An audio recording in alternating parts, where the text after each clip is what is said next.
Self-doubt is not just a feeling. It's not something you experience occasionally when things get hard. Self-doubt is a silent killer. It's eating away at your potential every single day. Right now, as you listen to this, there's a voice in your head telling you that you're not good enough, that you're not ready, that you'll probably fail. That voice is not the truth. It's a liar. And today, you're going to learn how to silence it permanently. Not manage it. Do not tolerate it. Silence it. You're going to get the psychological tools that high achievers use to train their brains out of doubt and into certainty. This isn't motivational speak. This is neuroscience. This is psychology. This is the exact framework that separates people who doubt themselves into mediocrity from people who trust themselves into greatness. The question is, are you ready to silence that voice forever? Chapter 1. Self-doubt is not your voice. Right now, there's a voice in your head.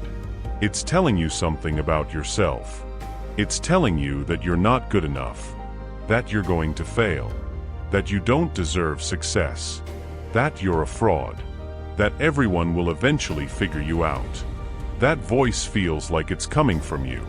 It feels like the truth. It feels like your authentic, honest assessment of yourself. It's not. Self-doubt is not my voice. It's the voice of every person who ever doubted me. That statement just hit you. I know it did. Because you've been believing that doubt was yours. You've been believing that the critical voice in your head is actually you speaking the truth. But it's not. It's a recording. It's programming. It's a collection of every message you've ever absorbed about your inadequacy. Let me be clear about something. You were not born doubting yourself. A baby doesn't doubt. A toddler doesn't doubt. Children have an incredible certainty about who they are and what they can do. They fall and get back up. They fail and try again. They attempt things beyond their capabilities with absolute confidence that they can figure them out. And then something happens. Someone tells them no. A parent criticizes them. A teacher marks their work wrong. A peer rejects them. A failure happens. And the brain, which is designed to protect you, starts collecting evidence. Evidence that you're not capable. Evidence that you're not safe. Evidence that you're not enough. Year after year, incident after incident, your brain has been collecting this evidence. Every time someone told you that you weren't good enough, your brain filed it away. Every time you failed, your brain stored it as proof of your inadequacy. Every time you were rejected, your brain added it to the file. By the time you reach adulthood, you have a massive file of evidence that you're not capable, you're not worthy, you're not enough. But here's the critical truth. That evidence is false. It's not data. It's not objective information. It's just programming. It's just your brain doing what brains do, protecting you by reminding you of every perceived threat to your self-image. Think about this. If you had a friend who spent every single day reminding you of your failures, would you trust that friend's assessment of who you are? Would you believe them? No. You'd recognize that they have a biased, distorted view. You'd see that they're not giving you objective feedback. You'd understand that their perspective is not the truth. But that's exactly what you're doing with yourself. You have an internal voice that's been spending your entire life reminding you of your failures, your rejections, your inadequacies. And you've been believing it. You've been treating it like it's the absolute truth about who you are. That's not your voice. That's your programming speaking. This is the most important realization you can have right now. Because once you understand that doubt is not your authentic voice, everything changes. You're no longer trapped by doubt. You're no longer forced to believe it. You're no longer controlled by it. High achievers understand this. They've learned to separate themselves from the doubting voice. They recognize it as something external, something that was installed in them, something that talks to them, but something that is not them. They personify it. They give it a name. Some people call it the critic. Some call it the doubt monster. Some call it the fear voice. Some call it the imposter. Whatever they call it, the key is that they've created distance between themselves and it. This sounds simple, but it's profoundly powerful. Because the moment you see doubt as something separate from you, you regain control. You're no longer identified with it. You're no longer believing it's the truth. You're observing it like you're watching a character in a movie. You're watching the doubt voice speak, but you know it's not you speaking. Let me give you an example. Imagine you're about to give a presentation. The doubt voice arrives. It says, "You're going to fail. Everyone will see how incompetent you are. You're going to stumble over your words. You're going to forget what you're supposed to say. Everyone is judging you right now." If you identify with that voice, if you believe that's you speaking the truth about yourself, you're paralyzed. You're anxious. You can't function. But what if you separate from it? What if you hear that voice and you think, there's the critic again. There's the doubt monster, doing what it always does. It's trying to protect me by keeping me small, but I'm not listening to it. Suddenly, you have power. You're not controlled by the voice. You're observing it. You're choosing whether to believe it or not. Self-doubt is not my voice. It's my programming speaking. Say that to yourself right now. Feel the difference. Feel how that statement creates space between you and the doubt. Feel how it shifts you from identification with doubt to observation of doubt. Now, here's where most people get confused.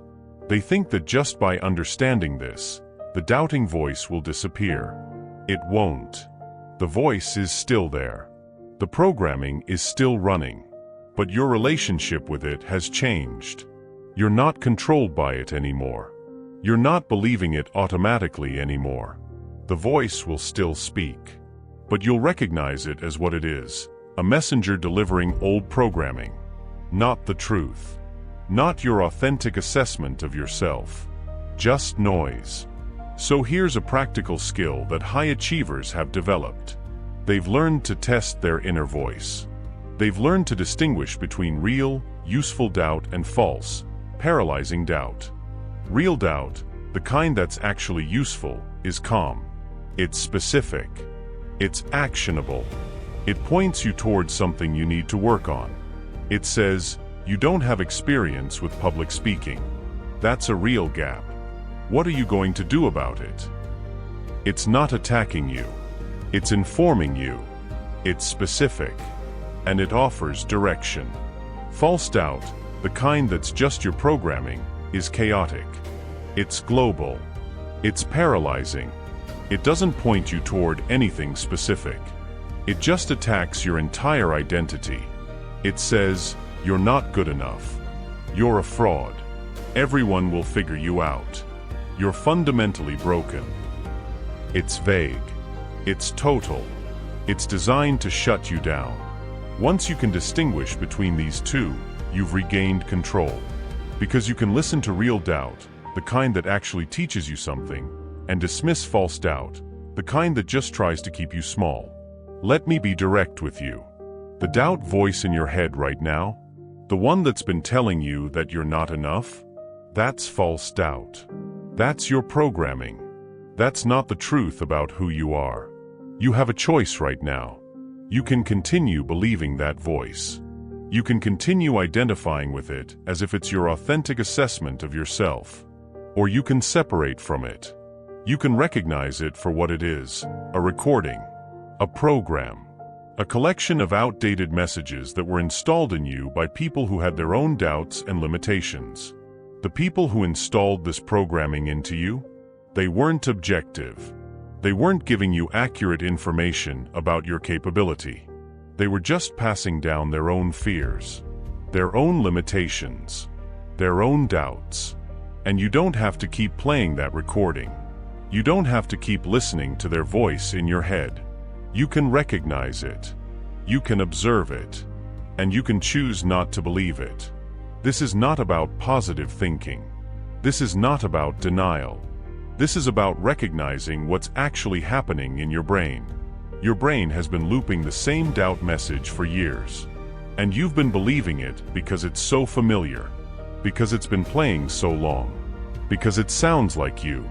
But it's not you. It's your programming. That's not my voice. That's my programming speaking. Every time that doubt voice arrives from now on, I want you to recognize it. I want you to name it. I want you to say, there it is. There's the critic. There's the doubt monster. There's the recording that's been playing in my head. By naming it, you separate from it. By observing it, you take power back. Your voice, your real voice, your authentic voice, is calm. It's clear. It doesn't attack you. It doesn't tell you that you're fundamentally broken. Your real voice is the one that asks questions. That seeks solutions. That moves forward. The doubtful voice? That's the voice of every person who ever doubted you. That's your mother's critical words. That's your teacher's dismissal. That's your father's skepticism. That's every rejection you've ever experienced. It's the voice of your culture telling you to stay small. It's the voice of your past trying to keep you safe by limiting you. But you're not that past anymore. You're not that anymore. And you're ready to stop believing in it. You've now separated yourself from the doubt voice. You understand that it's not you. You understand that it's programming. You understand that you can observe it rather than be controlled by it. But separation is just the first step. Because even if you've separated from the doubt voice, that voice is still speaking. It's still running. And to really crush self-doubt forever, you need to understand what's actually fueling it. Because the doubt voice doesn't exist in a vacuum. It's been fed by evidence. False evidence. Misinterpreted evidence. Evidence that your brain has been selectively collecting your entire life. It's time to examine that evidence. And it's time to recognize it for what it actually is. Chapter 2. The evidence you've been collecting is lies. Your brain is a lawyer. A very skilled lawyer. And for your entire life, it's been building a case against you. A case that proves you're not good enough. A case that proves you're inadequate. A case that proves you're destined to fail. And here's the problem. Your brain is a biased lawyer. It's not looking for the truth. It's not gathering objective evidence. It's actively searching for proof that supports the conclusion it's already decided on. It's gathering only the evidence that makes you look bad and ignoring all the evidence that makes you look capable. This is called confirmation bias. And it's the mechanism that keeps self-doubt alive.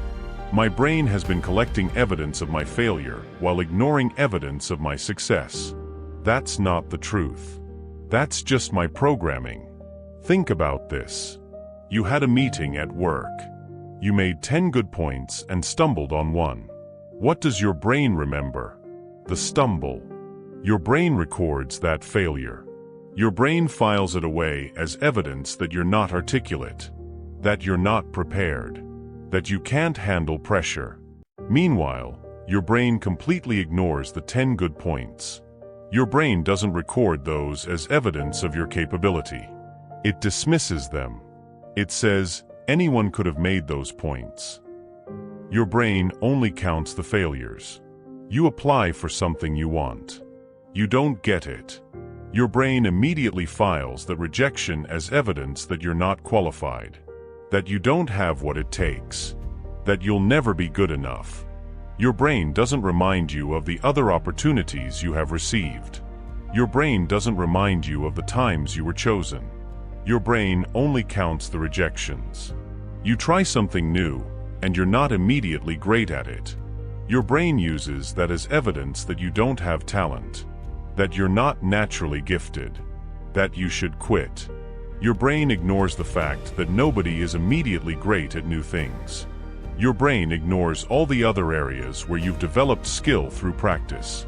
Your brain only counts the struggles. This is how confirmation bias works. Your brain is not objective. Your brain is not neutral. Your brain is actively searching for evidence of your inadequacy and actively ignoring evidence of your capability. That's not evidence. That's a distorted story. And here's what's insidious about this. The evidence feels real. It feels like an objective fact. You failed at that thing. That actually happened. You were rejected. That actually happened. You struggled. That actually happened. So the evidence feels true. But it's not the whole truth. It's a carefully curated selection of truth that's been filtered through a bias.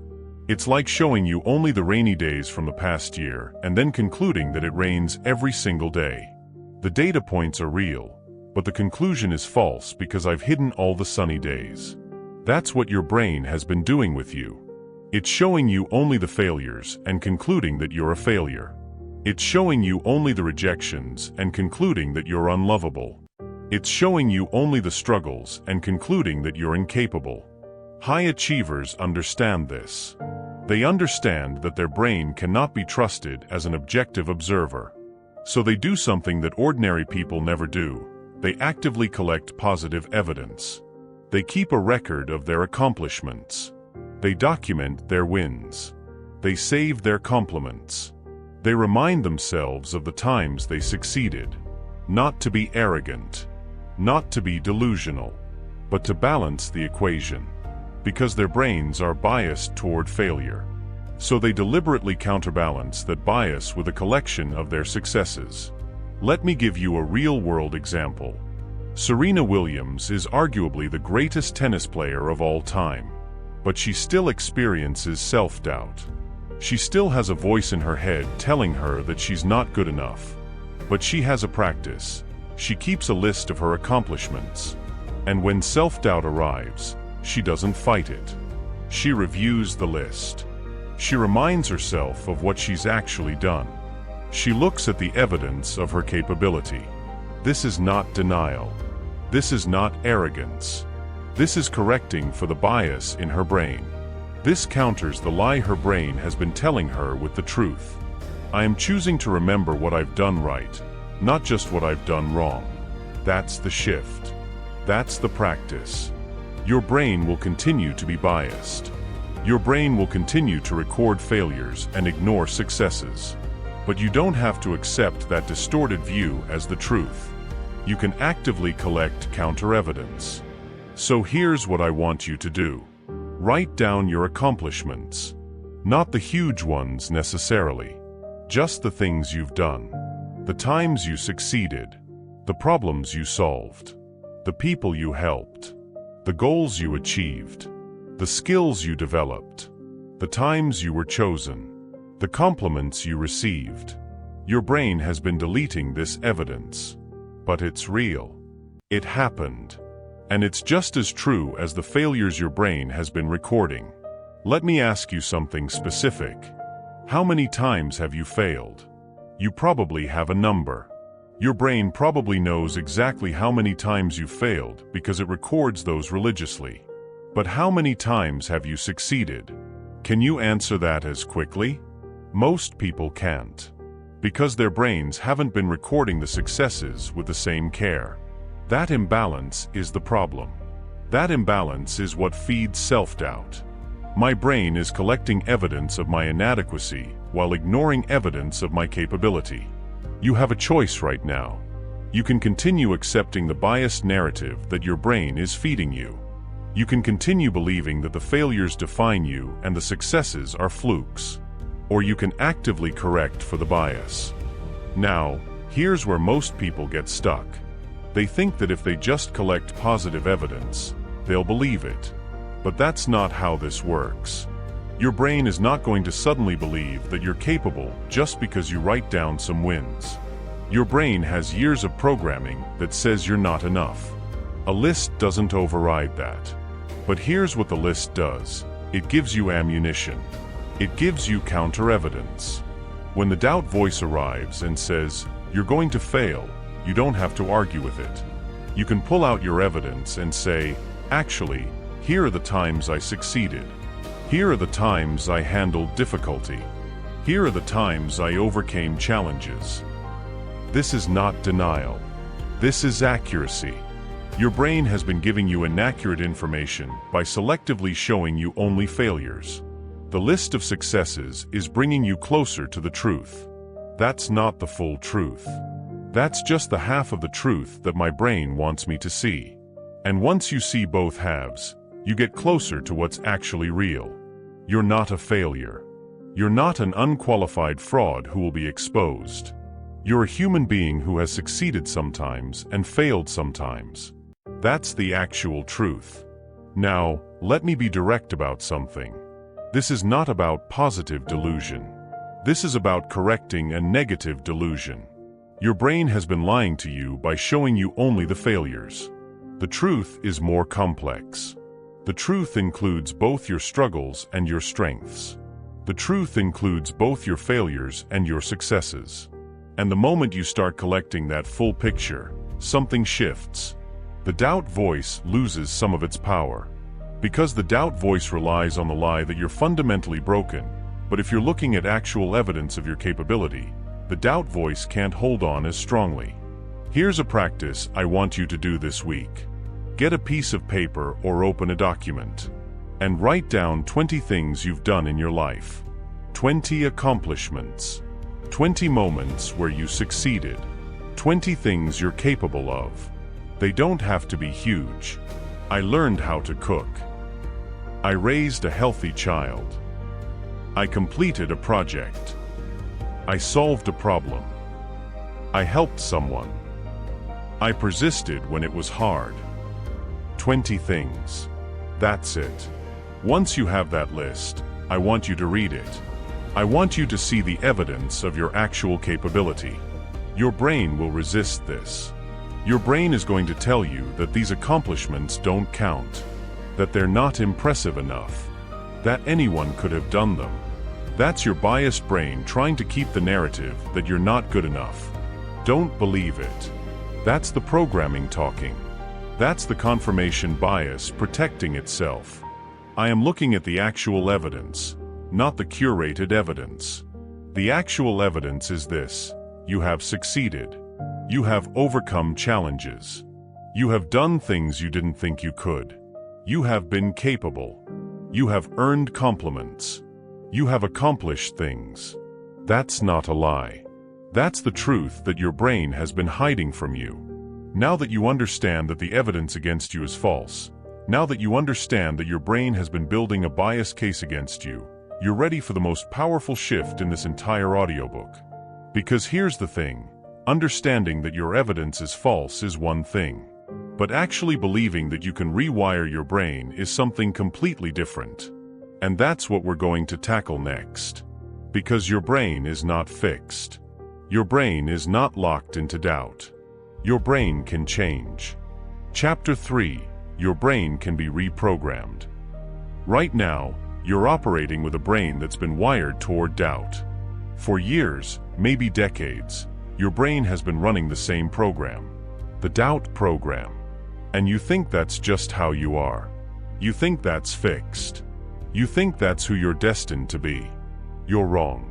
Your brain is not fixed. Your brain is not locked into doubt. Your brain is one of the most adaptable biological systems on the planet. Your brain can rewire itself. Your brain can learn new patterns. Your brain can reprogram itself into certainty. This is not wishful thinking. This is neuroscience. This is neuroplasticity. My brain is not fixed. I can rewire it. I can train it. I can reprogram it into certainty. Neuroplasticity is the principle that your brain physically changes when you practice new thoughts and new behaviors. When you think a thought repeatedly, neurons in your brain fire together. When neurons fire together repeatedly, they wire together. The neural pathway gets stronger. The thought pattern becomes more automatic. This means that your doubt is not permanent. Doubt is not something you're born with. Doubt is something you've practiced. And if you've practiced doubt, you can practice something different. Think about this practically. When you first learned to drive, it was hard. You had to think about everything consciously. Steering, braking, accelerating, watching the mirrors, checking your speed. Your brain had to consciously direct every action. It was exhausting. But then you practiced. You drove repeatedly. And something happened. The neural pathways related to driving got stronger. The connections got faster. Now, you can drive without thinking about it. You can drive while having a conversation. You can drive while listening to a podcast. The behavior has become automatic because you've wired your brain through repetition. The same is true with thought patterns. When you think a thought repeatedly, it becomes automatic. When you repeatedly think about a doubt, the doubt pathway strengthens. When you think about a certainty repeatedly, the certainty pathway gets stronger. You're building neural highways. The more you drive down a particular road, the more that road becomes your default route. The neurons that fire together wire together. This is the mechanism. This is how your brain works. And it means that you have power. Because you can choose which neural pathways you strengthen. You can choose to fire doubt neurons or certainty neurons. And whichever you choose to fire repeatedly will become your default pattern. High achievers understand this. They understand that their brain is malleable. So they deliberately practice new thought patterns. They deliberately fire new neural pathways.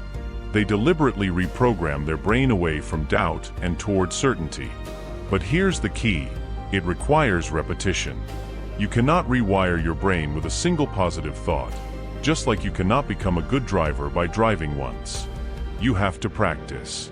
You have to repeat. You have to fire those new neural pathways over and over until they become automatic. This is where most people fail. They have one moment of insight. They think one positive thought, and then they expect their brain to have changed. But that's not how neuroplasticity works. Neuroplasticity works through repetition. I am rewiring my brain one thought at a time. That's the commitment. That's what reprogramming requires. Not one thought. Not one moment of insight. Repetition. Consistent, deliberate repetition. Let me give you a real-world example. Athletes use visualization and affirmations not because they're wishful thinking. They use them because they work. And they work because of neuroplasticity. When an athlete visualizes themselves performing perfectly, their brain doesn't know the difference between a vividly imagined experience and a real one. The neural pathways fire as if the performance actually happened. And through repetition, those neural pathways get stronger. When the actual competition happens, the athlete's brain is already wired for success because it's practiced success thousands of times in visualization. This is not fake. This is neuroscience. This is how your brain actually works. So the question becomes, what are you practicing? What neural pathways are you strengthening? If you're practicing doubt, you're wiring doubt. If you're practicing certainty, you're wiring certainty. That's your choice. Most people are accidentally practicing doubt. They wake up, and the doubt voice arrives, and they don't question it. They just accept it. They've been practicing the same doubt pattern their entire life. So of course, that's their default. Of course, that's what feels automatic. They've wired it deeply through repetition. I am choosing which neural pathways I strengthen. But you don't have to continue that pattern. You can choose to practice something different. You can choose to strengthen new pathways. You can choose to reprogram your brain. Now, here's the specific mechanism of how this works. Your brain has been wired toward doubt through years of repeated doubt. So doubt feels true. Doubt feels automatic. Doubt feels like you. But you can create new neural pathways toward certainty. And you do this through deliberate practice. Through repetition. Through firing the certainty pathways over and over until they become as strong as, and then stronger than, the doubt pathways. This doesn't happen overnight. I'm not going to lie to you. Rewiring your brain takes time. It takes consistency. It takes dedication. But it's absolutely possible. Here's the timeline. Research shows that it takes approximately 66 days for a new thought pattern to become automatic. 66 days. Not the 21 days you've probably heard. That's a myth. It takes about 66 days of consistent repetition for a new neural pathway to become as automatic as the old one. But here's the good news. 66 days is absolutely doable. And after 66 days of practicing a new thought pattern, doubt becomes optional. It loses its automatic power. It's still there, but you have the power to choose whether you believe it or not. My brain changes through repetition, not through insight. This is the crucial distinction. Insight alone doesn't change anything. You can have a profound moment of understanding and then go right back to your old patterns because you haven't rewired your brain. The rewiring happens through repetition. So here's what you're going to do.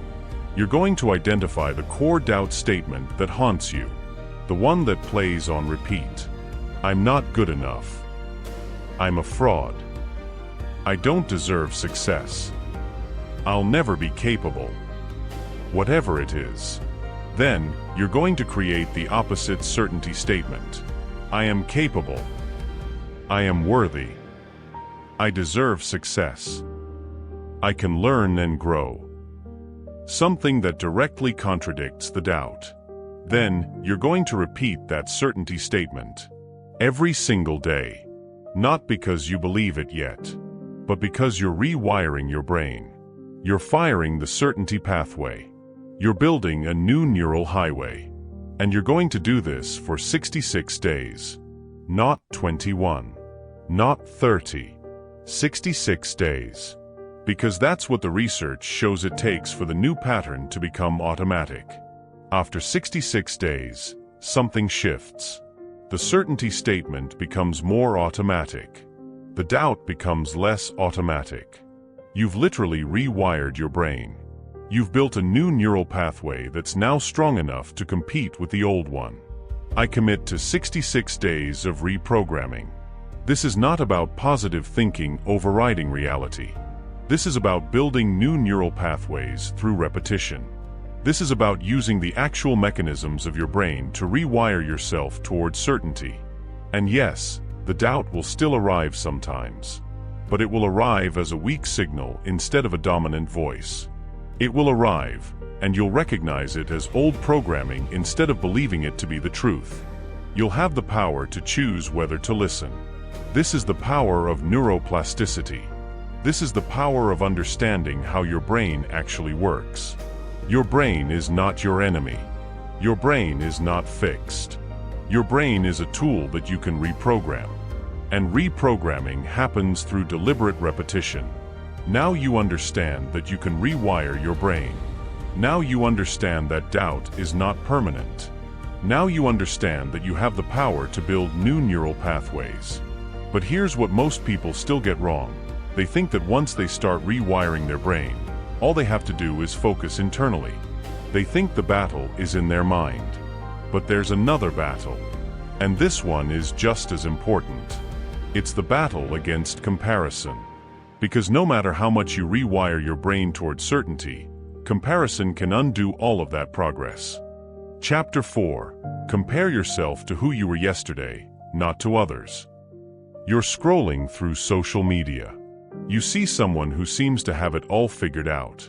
Someone more successful than you. Someone more talented. Someone is further along. And suddenly, the doubt arrives. Why am I there yet? What's wrong with me? I'll never catch up. This is the poison of comparison.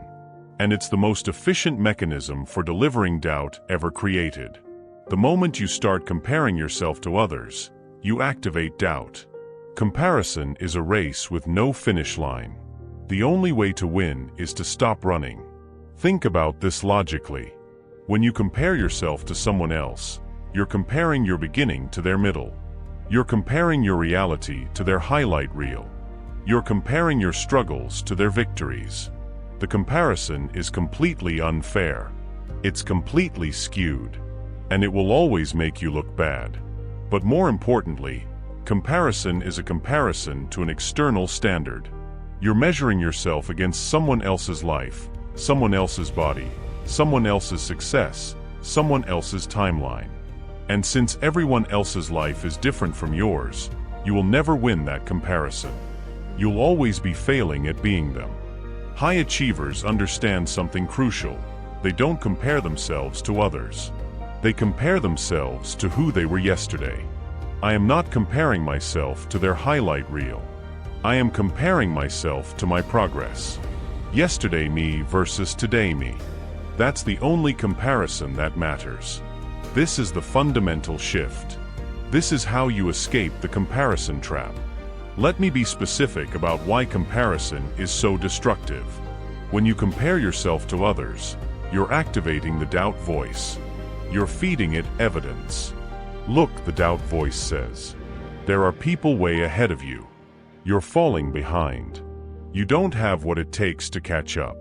Maybe you should just give up. Comparison is fuel for doubt. Comparison is like giving the doubt voice a megaphone. The more you compare, the louder the doubt gets. The more you compare, the more self-doubt crushes you.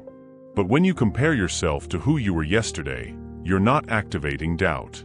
You're activating progress. You're not measuring yourself against an external standard. You're measuring yourself against your own trajectory. Yesterday, I didn't know how to do this. Today, I do. Yesterday, I was afraid of this. Today, I'm less afraid. Yesterday, I had this limitation. Today, I'm working on overcoming it. That's a comparison that always has a winner.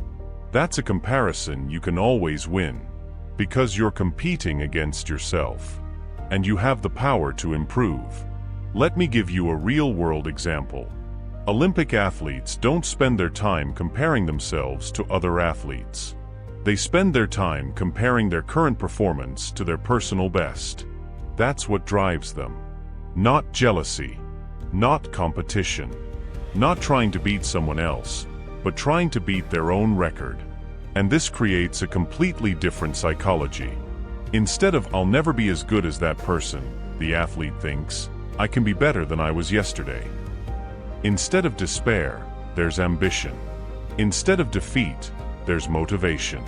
I am measuring progress, not position. This is the shift in metric. This is where the power comes from. When your metric is, "Am I better than yesterday?" You have a metric you can always influence. You have a metric you can always hit. You have a metric that doesn't depend on anyone else's performance. But most people's metric is, "Am I ahead of them?" And that metric is outside their control. Whether you're ahead of someone else depends on what they're doing. You can be improving and still feel like you're failing if they're improving faster. You can be succeeding and still feel like you're losing if they're succeeding more. That metric is toxic. That metric will destroy your confidence. That metric will feed your self-doubt. Here's what happens when you make the shift from comparing to others to comparing to yourself. Suddenly, you're not competing with anyone. Suddenly, you're not measuring yourself against someone else's life. Suddenly, you're just focused on your own trajectory. And when you're focused on your own trajectory, doubt loses its power. Because doubt is always telling you that you're not as good as someone else. But if you're not comparing to someone else, that message doesn't land. You're not comparing to them. You're comparing to yourself. And you always have the power to improve. There will always be someone ahead of me. There will always be someone behind me. That's not my measurement. This is the truth that sets you free. This is the recognition that external comparison is a trap. And once you recognize it, you can choose not to fall into it. Now, I'm not saying you should never look at what other people are doing. You should. You can learn from others. You can get inspired by others. You can understand what's possible by looking at others' success. But that's different from comparison. That's research. That's learning. That's not the toxic comparison that feeds self-doubt. The toxic comparison is when you're measuring yourself against their success and feeling inadequate because they have something you don't. When you're doubting yourself because they're ahead. That's the comparison you need to stop. I can learn from others without comparing myself to them. This is the distinction. You can admire someone's work without doubting your own worth. You can be inspired by someone's success without feeling defeated by your current position. You can understand what's possible without feeling like you're falling short. High achievers do this all the time. They study people who are ahead of them. They learn from them. They understand what's possible. But they're not using those people as a measurement of their own inadequacy. They're using them as teachers, as inspiration, as evidence of what's achievable. So here's what I want you to do. This week, I want you to do a comparison detox. I want you to identify the person or metric that you're constantly comparing yourself to. The Instagram account that makes you feel inadequate. The friend with whom you're secretly competing. The standard that you're measuring yourself against. Then, I want you to stop comparing yourself to others. Unfollow the account. Stop checking their progress. Stop measuring against their standard. What you'll discover is that without the comparison, your confidence stabilizes. You don't feel suddenly inadequate because someone else is winning. You feel capable because you're progressing. And once you've done that comparison detox, I want you to start a new practice. Every day, compare yourself to yesterday. Ask yourself, am I better than I was yesterday? Did I improve? Did I learn something? Did I overcome something? Did I get closer to my goals? That's the only comparison that matters. That's the only comparison that builds certainty instead of feeding doubt. You've now separated from the doubt voice. You've recognized that the evidence against you is biased. You've learned that you can rewire your brain. You've stopped the toxic comparison that feeds doubt. But here's what's still keeping you stuck: inaction. Because doubt doesn't just keep you from believing in yourself. Doubt keeps you from moving. And as long as you're not moving, doubt has power. It's time to understand something crucial. Doubt grows in stillness and dies in motion. Chapter 5. Doubt loves inaction. Action destroys doubt. Self-doubt has a favorite breeding ground: inaction, stillness, waiting. When you're not moving, doubt has all the space it needs to grow. When you're sitting with the doubt, thinking about it, analyzing it, wondering if it's right, doubt multiplies. It gets louder. It gets more convincing. It becomes your reality. But the moment you move, something shifts. Doubt gets disrupted. Motion is the antidote to doubt. Doubt grows in stillness. Doubt dies in motion. The only way out of doubt is through action. This is not motivational language. This is neurology. This is what actually happens in your brain. When you're still, your brain has nothing to do but process doubt. When you're moving, your brain is processing action. Your brain is focused on something external. Your brain doesn't have the bandwidth to amplify doubt. Think about what happens in your body when you have self-doubt. You feel anxious. You feel stuck. You feel paralyzed. You want to move, but the doubt is keeping you frozen. What if I fail? What if I'm not good enough? What if they judge me? So you don't move. You wait. You prepare more. You gather more evidence that you're capable. You convince yourself. And while you're doing all that internal work, nothing external is changing. You're still not doing the thing. The doubt is still there. And now you have the added doubt that you might never move. This is the trap. This is how doubt becomes permanent. Not through a single moment of feeling inadequate, but through a pattern of inaction that reinforces the doubt. But here's the thing about action. Action creates proof. When you take action despite doubt, your brain gets evidence that you can do hard things, that you can handle fear, that you can move forward even when uncertain. This proof is the foundation of real confidence.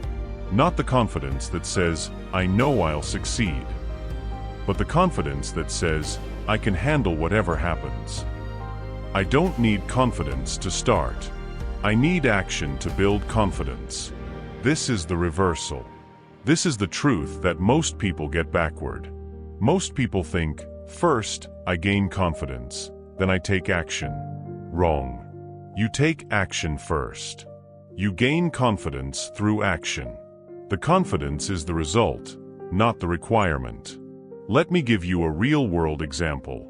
Improv actors are taught a technique called yes and. When something happens in a scene, instead of blocking it or waiting for clarity, they say yes and keep moving. And what happens? They discover that they can handle anything, that they can be creative on the fly. That fear doesn't stop them, and their confidence increases. Not because they convinced themselves they were talented, but because they took action and discovered they could handle the uncertainty. The action created confidence. The same is true for you. You don't need to wait until you're confident. You need to take action, and the action will create confidence. Here's the specific mechanism. When you take action despite doubt, your brain gets new information. Before, your brain only had evidence from your thinking. I might fail. I might not be good enough. That's the data your brain was working with. But now, you're taking action. Your brain is getting real feedback, real results, real evidence. And that real evidence overwrites the imaginary evidence that doubt created. Your brain says, wait, I didn't fail. I did it. The doubt was lying. Your brain updates its model. Your brain starts to see you as more capable than it thought. Every action is evidence against the doubt. And the more actions you take, the more evidence accumulates. The doubt has less and less ground to stand on. Doubt loses its power. Motion destroys it. But most people are waiting. They're waiting for the proof that they're capable. They're waiting for the feeling of confidence to arrive. They're waiting for the doubt to leave. And while they wait, the doubt grows. The doubt is becoming more entrenched. You have a choice. Wait for doubt to leave, or move despite doubt. But here's the thing, doubt will never leave if you don't move. Doubt thrives in inaction. Doubt dies in motion. The only way to end the waiting is to stop waiting. The only way to destroy doubt is through action. And here's the beautiful part, you don't have to take massive action. You don't have to be completely certain before you move. You have to take small action. Imperfect action. Immediate action. One phone call. One email. One sentence written. One conversation started. One small step. That's enough. That's enough to disrupt the doubt. That's enough to start building evidence. That's enough to prove to your brain that you can move despite fear. I don't need to be perfect to start. I need to start progressing. This is the key. This is the permission I'm giving you. You don't need to figure it all out before you move. You need to move and figure it out as you go. High achievers understand this. They're not waiting for perfect clarity. They're not waiting for complete confidence. They're taking imperfect action. They're moving forward while uncertain. And through that movement, they're building evidence. Through that movement, they're destroying doubt. Through that movement, they're becoming the person they're doubting themselves about being. So here's your challenge. I want you to identify one thing you've been doubting yourself about. One area where the doubt is keeping you paralyzed. One action you've been wanting to take, but the doubt has been stopping you. Now I want you to take one small action this week. Not the huge action. One small step. One imperfect movement forward. The discomfort you feel when you do it is not a sign to stop. The discomfort is the sign that doubt is being disrupted. The discomfort is the sound of your brain adjusting to new evidence. The resistance is you breaking through the barrier between thinking and doing. And once you've taken that action, once you've moved despite doubt, something shifts. The doubt is still there, but it's weaker. It's no longer absolute. It's no longer believed. It's just a voice. And you've proven to yourself that you can move despite the voice. You've now taken action. You've disrupted doubt. You've started building evidence. But here's what happens next. You fail. Not always. But sometimes. You take action, and the result isn't what you wanted. And that's when the doubt voice gets very loud. It says, "See? I told you. You can't do this. You failed. That proves I was right." And most people believe it. Most people use failure as evidence that doubt was right, that they shouldn't have tried, that they're not capable. But high achievers have learned something different. They've learned to see failure not as proof of inadequacy, but as information. And once you learn that lesson, doubt loses its final hold. Chapter 6. Redefine failure as data, not destiny. You took action. Good. You moved despite doubt. Excellent. And you failed. The doubt voice arrives with a statement. "I told you so. You're not capable. You failed. That proves I was right."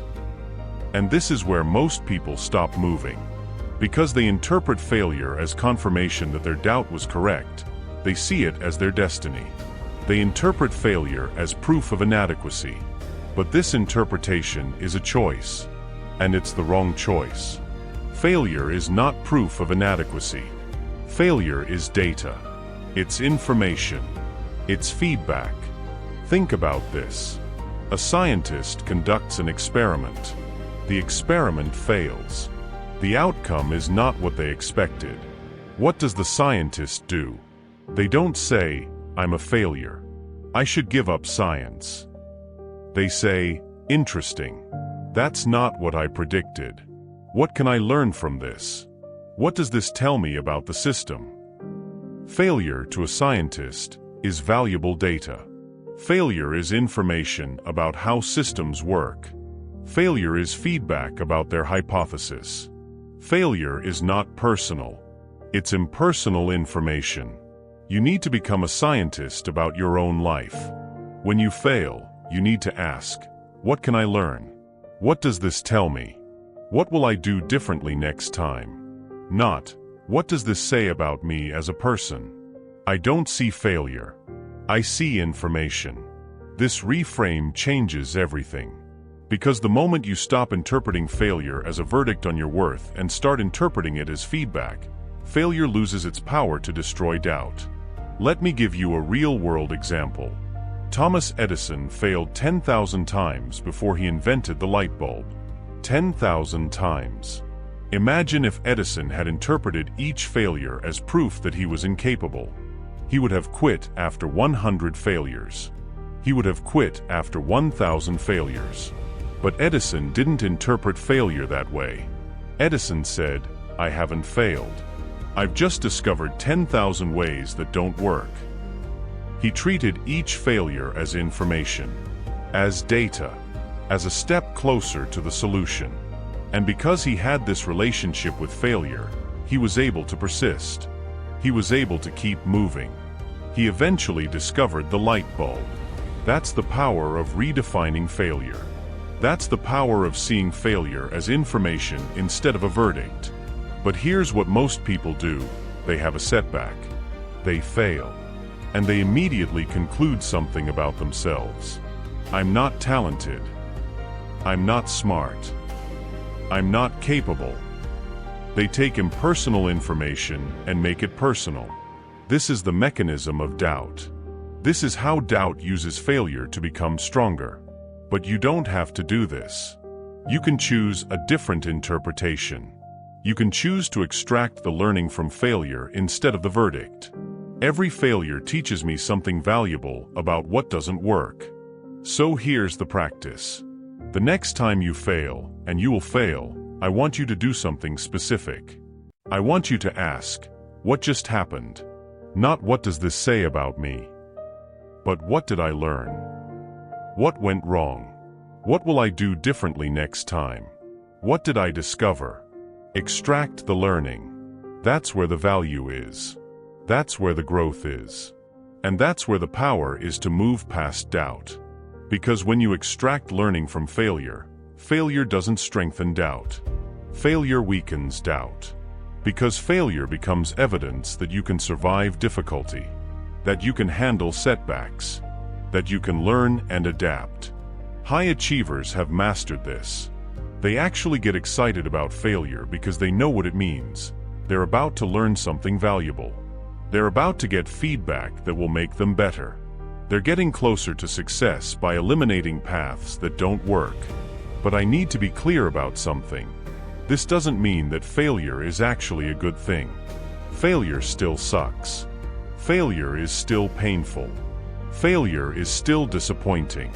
I'm not asking you to be happy about failure. I'm asking you to extract the learning from it. And once you've extracted the learning, you move again. You try again. With new information. With a new understanding. With a new strategy. And you're closer to success because you've eliminated one path that doesn't work. This is how you build the tolerance for failure. Not by being positive about it, but by extracting value from it. By seeing it as information. By using it to improve. Failure teaches me what doesn't work so I can move toward what does. You've now learned to see failure differently. You've learned to extract data instead of verdicts. You've learned to move past failure rather than be stopped by it. But here's what I know, you still have legitimate doubts. You still have areas where you're genuinely not as capable as you need to be. And you still have gaps between where you are and where you want to be. And these real gaps are breeding grounds for real doubt. The difference between doubt that's just fear and doubt that's actually pointing to something real is this. Real doubt gives you direction. Real doubt tells you what to do. Fake doubt just attacks you. And if you want to permanently silence self-doubt, you have to distinguish between the two. You have to address the real gaps. And you have to dismiss the fake doubts. Chapter 7. The Doubt-Free Zone. Here's the trap that catches many people. They learn all about self-doubt. They understand that doubt is programming. They understand that they can reprogram it. They take action. They move. They start building evidence. And they still have doubts. So they think the process doesn't work. They think they're broken. They think maybe doubt is actually true. But here's the truth. Some doubt is actually useful. Some doubt is actually pointing to something real. And if you ignore that doubt, you'll never actually become doubt-free. You'll just be delusional. I will look at myself with complete honesty. Not to prove I'm broken, but to see exactly what I need to improve. This is the crucial distinction. There are two types of doubt. False doubt, doubt that's just fear masquerading as wisdom, and real doubt, doubt that's pointing to an actual gap. False doubt says, you're not good enough. You're fundamentally broken. You shouldn't even try. It's global. It's attacking your identity. It's not specific. It's not actionable. Real doubt says, you've never done this before. This is a real gap. What's your plan to close it? It's specific. It's pointing to something concrete. It's actionable. High achievers have learned to distinguish between these two, and they treat them completely differently. Real doubt, they listen to. Real doubt tells them what to work on. They get training. They practice. They close the gap. And once the gap is closed, the doubt becomes unnecessary. False doubt, they dismiss. False doubt is just fear. And fear doesn't get a vote in important decisions. I am honest about my gaps so I can close them. This is the practice. This is how you become genuinely doubt-free. Not by ignoring real gaps, but by addressing them. Not by deluding yourself, but by seeing yourself clearly. Let me give you an example. You want to give a presentation to a large audience, and you doubt yourself. You hear the doubt voice, you can't do this. Everyone will judge you. You'll fail. Is this real doubt or false doubt? You need to investigate. Have you ever given a presentation to a large audience before? If not, then this might point to something real. You don't have experience at this level. That's real. But the doubting voice isn't saying, you need to practice giving presentations. The doubting voice is saying, you can't do this. You're broken. That's false doubt. That's fear. So here's what you do. You acknowledge the real gap. I've never given a presentation at this level. That's a real gap. What's my plan? And you create a plan. You practice. You get coaching. You prepare. You close the gap. Then, you give the presentation. And you might be nervous. But the doubt, the real doubt about your capability, has been addressed. It's been replaced with preparation. The false doubt will still show up. You're going to fail. Everyone will judge you. But you can hear it as what it is. Fear. Not true. Just fear. And you can move forward despite it. This is how you become genuinely doubt-free. Not by ignoring doubt, but by separating the real from the fake. By addressing the real gaps. And by dismissing the fake fears. The doubt that points to something specific is pointing me toward growth. The doubt that attacks me globally is just fear. This is the distinction. This is the ability to decode your doubt. And once you can decode it, you have power. Now, here's where most people get stuck. They identify a real gap. I don't have enough experience. I'm not educated enough. I don't have the right connections. And they conclude that doubt is right. That they should give up. The gap is too big. But this is wrong. Gaps exist for one reason: to be closed, to be bridged, to be worked on. Gaps are not permanent. Gaps are not verdicts. Gaps are invitations to learn and grow. High achievers look at a gap, and they see an opportunity. They see something they can work on. They see direction for improvement. They see exactly what they need to do to move forward.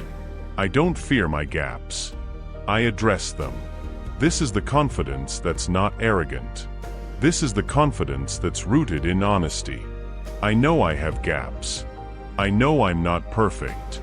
But I also know that gaps can be closed. I know that I can learn. I know that I can improve. So here's the practice. Do an honest assessment of yourself.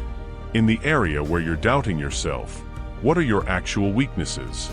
Not in a self-flagellating way. In a clinical way. Where are you actually not as skilled as you need to be? Where do you actually need to improve? Where is there a real gap? Write it down. Be specific. I struggle with public speaking. I don't have enough technical knowledge. I'm not experienced in this field. These are real gaps. These are things you can address. Now, create a plan to address each gap. Not a vague plan. A specific plan. I'm going to take a public speaking course. I'm going to study the technical knowledge for 30 minutes daily. I'm going to find a mentor in this field. Do this, and something shifts. You're no longer doubting yourself. You're no longer wishing you were different. You're addressing the actual gap. You're moving toward the version of yourself without this limitation. And when you're moving toward improvement, doubt loses its voice. Because doubt thrives when you're stuck. Doubt dies when you're improving. I am the architect of my own capability. This is the identity shift. You're no longer someone with permanent limitations. You're someone who closes gaps. You're someone who learns. You're someone who turns weaknesses into strengths. You've now learned to distinguish real doubt from false doubt. You've learned to address real gaps. You've learned that gaps are not permanent. But here's what's still possible. Even if you've addressed all your real gaps, even if you're prepared, even if you're capable, you still need something else. You need an identity that's stronger than doubt. You need a sense of self that's rooted in behavior, not feelings. You need to become the kind of person who doesn't doubt themselves. And that's built through a very specific process. Chapter 8. Build a doubt-proof identity. Here's what you need to understand about identity. Identity is not just what you believe about yourself. Identity is what you prove about yourself through repeated action. You can tell yourself 1,000 times that you're confident. But if you act afraid, your brain doesn't believe it. You can tell yourself that you're disciplined, but if you act impulsively, your brain doesn't believe it. Your brain believes what you do repeatedly. Your brain believes your behavior. Your brain believes your identity through action. My identity is not based on what I feel about myself. It's based on what I do consistently. This is the foundation of a doubt-proof identity. This is how you become someone who doesn't doubt themselves. Not through positive thinking, not through affirmations, but through repeated behavior that proves who you are. Think about this practically. If you want to be disciplined, you don't become that by thinking about discipline. You become that by doing things consistently and with discipline. You wake up early. You follow through on your commitments. You do hard things when you don't feel like it. Discipline is not a feeling. It's a pattern of behavior. And when you've acted in a disciplined manner repeatedly, your identity shifts. You're no longer someone trying to be disciplined. You're someone who is disciplined. It's part of who you are. The same is true with doubt. If you want to be someone who doesn't doubt themselves, you don't become that through positive thinking. You become that by acting in ways that prove you're capable. You take action despite fear. You persist despite doubt. You learn from failure. You improve your weaknesses repeatedly. And when you've done these things repeatedly, your identity shifts. You're no longer someone trying to overcome doubt. You're someone who handles doubt.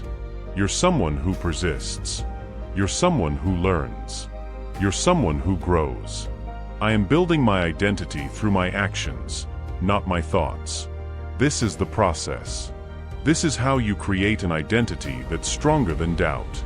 Not through a mindset shift, but through a behavior shift. Through repeated action that proves who you are. Let me give you a real-world example. Serena Williams is one of the greatest athletes of all time, but she still experiences self-doubt. She still has moments where the doubt voice arrives. But Serena Williams has built an identity through 25 years of consistent behavior. She's trained when she didn't feel like it. She's competed when she was afraid. She's lost and come back. She's persisted through pain. And that repeated behavior has built an identity that's stronger than doubt. An identity of a champion. An identity of someone who persists. An identity of someone who handles pressure. The doubt still arrives sometimes, but it arrives in a person who has proven thousands of times that she can handle it. And that proof is unshakable. This is what you're building. You're not trying to eliminate doubt. You're building an identity that doubt can't penetrate. You're becoming someone who has proven, through repeated action, that you can handle hard things. And here's the key. This identity is built through small, consistent actions. You don't need to be perfect. You need to be consistent. You don't need to take massive action. You need to vote for your identity every single day. Every action I take is a vote for the person I'm becoming. This is the framework. This is how to think about behavior. When you exercise, you're voting for, I am someone who takes care of my body. When you follow through on a commitment, you're voting for, I am someone who keeps their word. When you persist despite difficulty, you're voting for, I am someone who doesn't quit. When you learn from failure, you're voting for, I am someone who grows. These votes compound. One vote for your identity doesn't change anything, but 1,000 votes over a year absolutely transforms you. 1,000 votes build an identity. 1,000 votes create someone fundamentally different from who you were. And the beautiful part is, doubt can't stand up to that identity. Because doubt is telling you that you're weak. But your behavior is proving that you're strong. Doubt is telling you that you can't handle things. But your behavior is proving that you can. Doubt is telling you that you're a fraud. But your behavior is proving that you're legitimate. The voting process overrides doubt. The behavior overrides the false programming. So here's what I want you to do. I want you to declare your doubt-proof identity. Not in a vague way. In a specific way. I am someone who persists. I am someone who learns. I am someone who doesn't quit. I am someone who handles pressure. Pick the identity that matters most to you.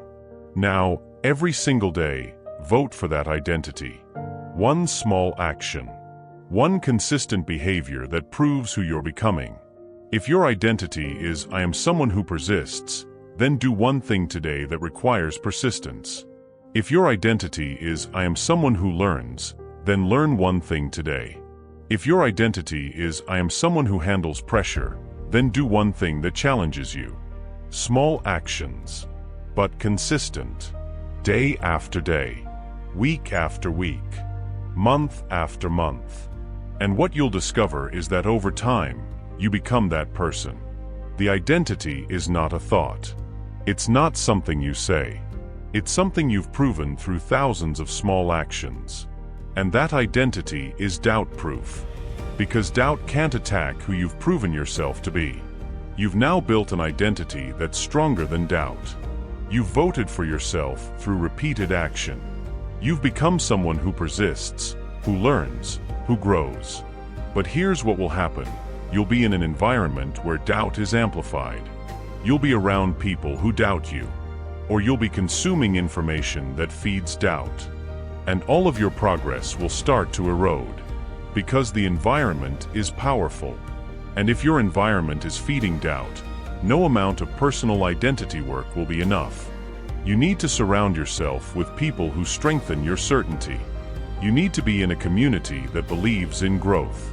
You need to eliminate the doubt feeders from your life. Chapter 9. Surround yourself with doubt killers, not doubt feeders. You're building a doubt-proof identity. You're taking action. You're growing. You're becoming stronger. And then you go to dinner with someone who reminds you of all your failures. Or you go to a family gathering where someone criticizes you. Or you get on social media and you see someone else's success and suddenly you're doubting yourself again. This is what happens when you're in a doubt-feeding environment. The environment overrides your personal work. The people around you override your progress. The community you're in amplifies doubt instead of dissolving it.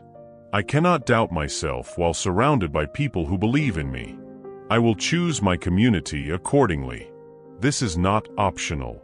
This is not a nice to have. This is a necessity. Your environment is not a background detail. Your environment is the primary force shaping your psychology. Your environment is the difference between doubt thriving and doubt dying. Think about this. You can work on your mindset all day. You can reprogram your brain. You can build a doubt-proof identity. But if you go home to a spouse who criticizes you, if you work for a boss who doesn't believe in you, if you spend time with friends who are cynical and doubting, your progress gets eroded. Because human beings are incredibly susceptible to the people around them. Your environment becomes you. The people around you become your thoughts. The community you're in becomes your beliefs. High achievers understand this. They don't just work on themselves. They work on their environment. They are ruthless about who gets access to their time. They are deliberate about who gets to influence them. I am surrounding myself with people who strengthen my certainty. So let's be specific about the two types of people: doubt feeders and doubt killers. A doubt feeder is someone who reminds you of what you can't do. They criticize without believing in you. They point out problems without offering solutions. They make you smaller. They remind you of your failures. They doubt you, explicitly or implicitly, and their doubt seeps into you. A doubt killer is someone who believes in you even when you doubt yourself. They point out your potential. They challenge you toward growth. They make you bigger. They remind you of your capability. They believe in you, and their belief strengthens you. Real-world example: Steve Jobs surrounded himself with people who believed in his vision. That community didn't eliminate his doubt, but it prevented his doubt from stopping him. When Jobs doubted, the people around him said, "Keep going.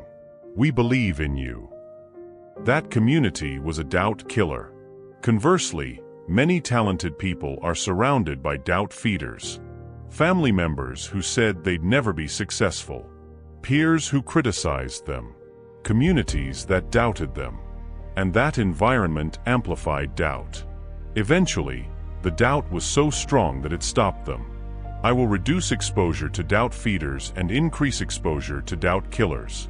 Now, here's where this gets hard. Sometimes the doubt feeders are people you're close to. Family members. Longtime friends. People you've been connected to for years. And I'm not saying you should cut off everyone who doubts you. But I am saying that your relationship with doubt feeders needs to shift. You might need to reduce exposure. You might need to stop seeking their validation. You might need to protect your space from their doubt. Because their doubt is contagious. And if you're trying to build certainty, you cannot be constantly exposed to someone's doubt. At the same time, you need to actively cultivate relationships with doubt killers. People who believe in you. People who challenge you. People who make you bigger. People who inspire you. People who've done things you want to do. This might mean joining a mastermind. This might mean finding a mentor. This might mean changing your friend group. This might mean getting a coach. Whatever it takes to surround yourself with people who strengthen your certainty. My circle determines my possibilities. This is the truth. The people you spend time with determine what's possible in your mind. If your circle is full of people who've built businesses, you believe business is possible. If your circle is full of people who've achieved things, you believe achievement is possible. If your circle is full of doubt feeders, you believe doubt is inevitable. So this week, I want you to do a community audit. Look at the people you spend the most time with. Are they doubt feeders or doubt killers? Are they making you bigger or smaller? Are they believing in you or doubting you? Then, I want you to make one change. One deliberate change. Either reduce exposure to one doubt feeder or increase exposure to one doubt killer. That's it. One change. Maybe you unfollow an account that makes you doubt yourself. Maybe you join a community of people working towards something similar. Maybe you reach out to someone you admire. Maybe you reduce time with someone who's always critical. One change. But make it deliberate. Make it intentional. Because your environment is not a luxury. Your environment is the foundation of your certainty. You've now learned that your environment is a necessity. You've learned that the people around you determine your possibilities. You've learned that doubt kills when you're surrounded by doubt killers and thrives when you're surrounded by doubt feeders. But here's the final truth. Even with all of this, even with a doubt-proof identity, an honest assessment of your gaps, action despite doubt, a supportive community, doubt will still arrive sometimes. You're not trying to eliminate doubt forever. That's not the goal. The goal is to change your relationship with doubt. The goal is to use doubt as a tool instead of being controlled by it. Chapter 10. Make doubt a tool, not a master. Doubt is going to come back. It's going to arrive in moments when you're afraid, when you're about to do something new, when you're facing uncertainty, when you're pushing beyond your limits. Doubt is not going anywhere. Doubt is part of being human. Doubt is part of attempting anything meaningful. So the goal is not to eliminate doubt. The goal is to change your relationship with doubt. The goal is to make doubt a tool instead of a master. I don't eliminate doubt. I use doubt as information. This is the final evolution. This is the end point of truly crushing self-doubt. Not a life without doubt, but a life where doubt doesn't control you. A life where doubt is information, not law. When doubt arrives, instead of believing it or fighting it or running from it, you pause. You ask, what is this doubt telling me? What is this doubt actually pointing to? Sometimes doubt is pointing to something real. You don't have enough preparation. That's useful information. You prepare more. This is outside your values. That's useful information. You reconsider. This requires a skill you don't have. That's useful information. You learn the skill. Other times, doubt is just fear. Fear of judgment. Fear of failure. Fear of the unknown. And that's also information. Fear tells you that you're about to do something brave. Fear tells you that you're about to grow. Fear tells you that you're about to move beyond your comfort zone. Doubt is data, not destiny. This is the reframe. This is what separates those who are controlled by doubt from those who use doubt as a tool. Let me give you an example. An entrepreneur is launching a new business. Doubt arrives. What if it fails? What if you lose money? What if people don't want it? An ordinary person listens to that doubt and gets paralyzed. The doubt is telling them not to do it. The doubt is telling them they'll fail. But a high achiever pauses. They ask, what is this doubt telling me? And they realize, doubt is telling me I'm about to do something uncertain. Doubt is telling me I'm about to do something that matters. Doubt is telling me I'm about to grow. They don't eliminate the doubt. They acknowledge it. And then they move anyway. They use the doubt as information about what matters to them. They use the doubt as evidence that they're about to do something meaningful. And because they use the doubt rather than being controlled by it, they're able to move. They're able to act. They're able to build. I use doubt as a compass, not as a stop sign. This is the skill. This is the ability to read doubt, to decode doubt, to use doubt as information instead of law. Here's the specific process. When doubt arrives, you pause. You ask, is this doubt pointing to something specific, or is this doubt attacking me globally? If it's specific, you need more preparation. You need to close this gap, then listen to it. Address what it's telling you, then move. If it's global, you're fundamentally broken, you'll never be capable, everyone will figure you out, then recognize it for what it is. It's fear. It's the old programming. It's not law. You can acknowledge it and move anyway. I distinguish between useful doubt and useless fear. This is the ability. This is what comes after you've done all the previous work. You've separated from doubt. You've examined the false evidence. You've reprogrammed your brain. You've taken action. You've built an identity. You've created a supportive community. Now you're at a place where you can work with doubt, where you can use it, where you can extract value from it. And here's the beautiful thing. Once you're at this place, doubt is no longer your enemy. Doubt is actually useful. Doubt is actually helping you. Doubt is telling you what matters to you. Doubt is telling you where you're about to grow. A life without doubt would be a life without growth. A life without doubt would be a life without attempting anything meaningful. Doubt is actually a sign that you're living a life worth living. That you're pushing yourself. That you're growing. Doubt is evidence that I'm doing something that matters. So the final challenge. The final integration. Stop trying to eliminate doubt. Start trying to use doubt. When doubt arrives, don't believe it. Don't fight it. Observe it. Ask what it's telling you. Extract the information. Then decide whether to move forward or adjust course. But make the decision based on information, not on fear. This is what separates those who are controlled by doubt from those who've crushed doubt. Not the absence of doubt, but the ability to use doubt rather than be used by doubt. You came into this audiobook with a voice in your head telling you that you're not enough. That voice is still there, but you're completely different now. You understand where that voice came from. You know it's not the truth. You've been rewired toward certainty. You've taken action despite doubt. You've built an identity that can't be shaken. You've surrounded yourself with people who believe in you.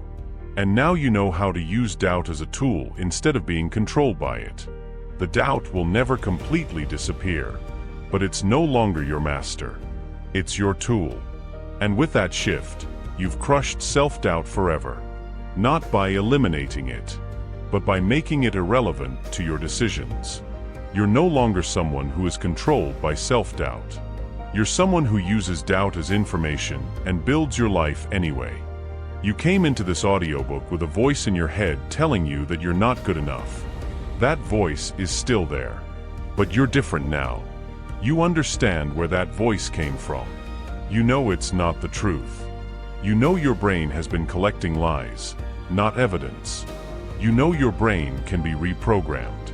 You know that comparison is a trap and progress is what matters. You know that doubt dies in motion, and action is the antidote.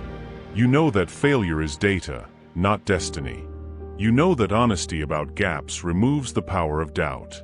You know that identity is built through behavior, not beliefs. You know that your environment matters. And you know that doubt is a tool, not a master. But here's the truth that separates those who change from those who don't. Knowing is not the same as doing. Right now, your brain is looking for an escape, looking for a reason to go back to the comfort of doubt, and looking for permission not to change. I'm giving you the opposite permission. I'm demanding that you change. Not tomorrow. Not next week. Today. Before you do anything else, I want you to do one thing. Write down the self-doubt voice that haunts you most. The voice that says you're not enough. Now write down what that voice actually is. It's not you. It's programming. It's a collection of lies your brain has been telling. Now write down the opposite truth, based on your actual evidence, not your programming. And commit to repeating that truth every single day for the next 66 days. That's it. That's where it starts. Not with massive change. With one truth repeated daily. Do this, and your brain will reprogram itself. The doubt will lose power. The certainty will grow. The voice that has been eating away at your potential will fade into background noise. And you will finally have the power to do what you're actually capable of doing. The only question is, are you going to do it? Or are you going to listen to the voice of doubt and do nothing? Because that voice is still there right now, telling you that this won't work, that you won't follow through. That change is too hard. That voice is a liar. Prove it wrong. Start today.